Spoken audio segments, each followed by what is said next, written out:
Hello everyone to this week's Minecraft video.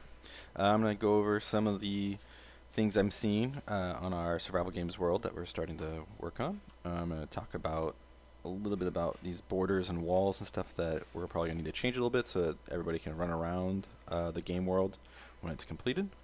And I'm also going to talk about some redstone stuff. So let's just start with a quick tour of all the different plots and see what people are doing. So you can see we've got the first plot people have been working on. This one's going to be kind of a zoo with a few rides. So they've got a snake ride. They've got a little village for some stuff, like villagers, and they've got a few buildings. So this is all working out pretty well. They got some cool looking things, and they're just working on kind of making it look how they want it to look. They even got a little armor stand. The one thing they don't really have yet is any sort of a wall or connection over to the next area, which is understandable because you don't know what your neighbor's going to do just yet. The next one, we're building kind of a castle of some sort with a center area with an anvil and lots of chests, to get the equipment from. That's cool. They're using a lot of barrier blocks. I might remove all the barrier blocks later on because they kind of lag things and cause some trouble. So we'll see if I let this go. This is kind of awkward. This is kind of hard for your guys' little computers at the school to run. So things with all these excessive lights and stuff, I might have you guys redo that. The one thing I do like is they do have a door here to kind of as an entryway in. They'll probably want to add more than one door though into the area. Probably about two on each side of the area to make it a little bit easier, not easily camped by people. And they're adding in an enchantment area, which is a good idea. So you got that. This one's just starting. It looks like they're going to be kind of doing a little bit of an underground area. We'll see if they expand on this with some hoppers and other redstone stuff. I have verified that it does, after each game, rebuild any broken blocks. The issue I've found though is that I have to go into the config file and allow each block we want to have broken or placed very manually, so it's kind of annoying that I can't just say allow everything be broken and then rebuild it later. So I'll have to pick a few basic blocks that you can break, like dirt and stuff, but for the majority of stuff, a lot of things won't be able to be broken or placed because it's just a ton of work to try and go in and do the commands individually. The next area, they got, looks like maybe they're building a Ferris wheel or something interesting over there. And they got a ride, kind of like a broken down ride. So we'll see how this turns out. This one's got a big tower coming up, so maybe they're gonna do. Oh, I see. It's kind of like a broken ride that fell down. That's kind of a cool idea. And again, they've worked on some central areas, maybe little holes and stuff. So this one's coming along nicely. They do have a wall. They didn't put any entrances or exits on, except for this one main one. So remember, if you guys finish, I might have to blow some holes in these walls to make sure you can get to and from each connecting side. Same with this one. They've got one big opening, but they don't have one over here. And you might also want to add a corner opening if you want to be able to go straight from the starting area, which is going to be the middle area, to your plot. Otherwise, you're going to have to go through somebody else's area to get to yours. So just think about that when you're doing stuff.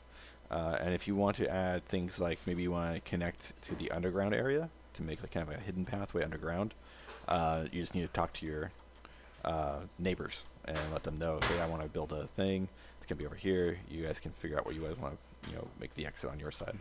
If they're up for that. So those are what we have right now. We got a nice one also with a little courtyard and also again some chests. You want to be thinking about where you're placing chests because that's where you're going to get all your items. Remember, you won't start with anything. The one thing that I'm going to start showing off and building down here is going to be some example redstone structure. So like right here we have a simple clock that you guys can build and use to open close things, turn on and off lights automatically, all that kind of stuff a clock is good for. We'll be talking about and building here, and I'll be adding in some of the basic logic gates as needed. Remember, there's also the whole redstone area in the main town. If you go back to the main town,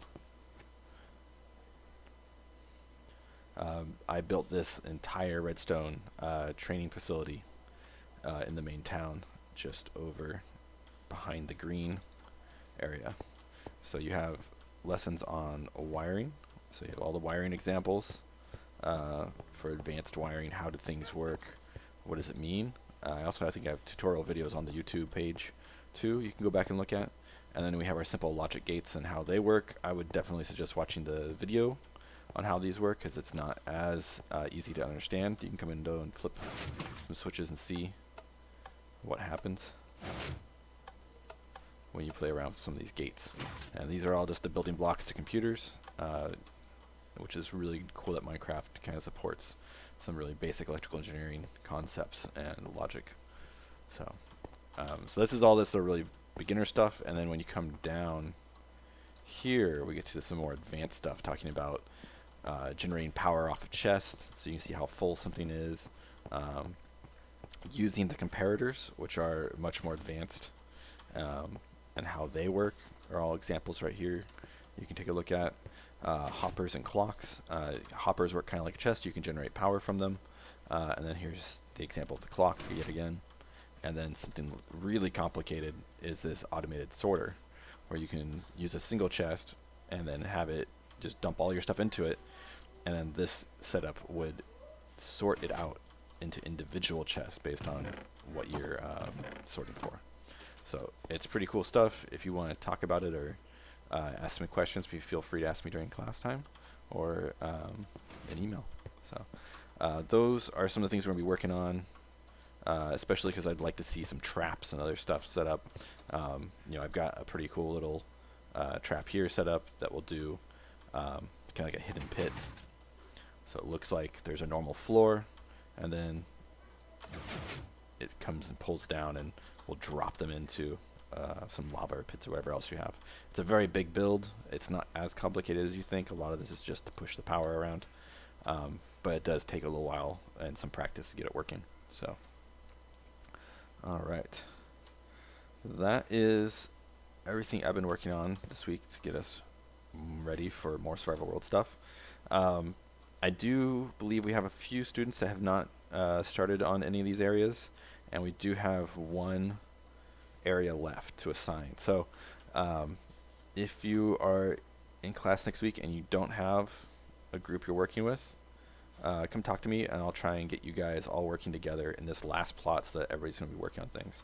And then the center plot is for me, and I'll be adding stuff and working on stuff here as time allows me. But it's going to be the spawn area, so that's why I'm keeping it, because I need to make sure all the spawns are fair and work out properly. So that is what we've got going on. And also our servers are going to be, this Survival Games World will be up and available most of the time. I'm going to try and leave it up. So if you have time on the weekend and stuff, you can come and play. All right. I will see you guys on Wednesday. Bye.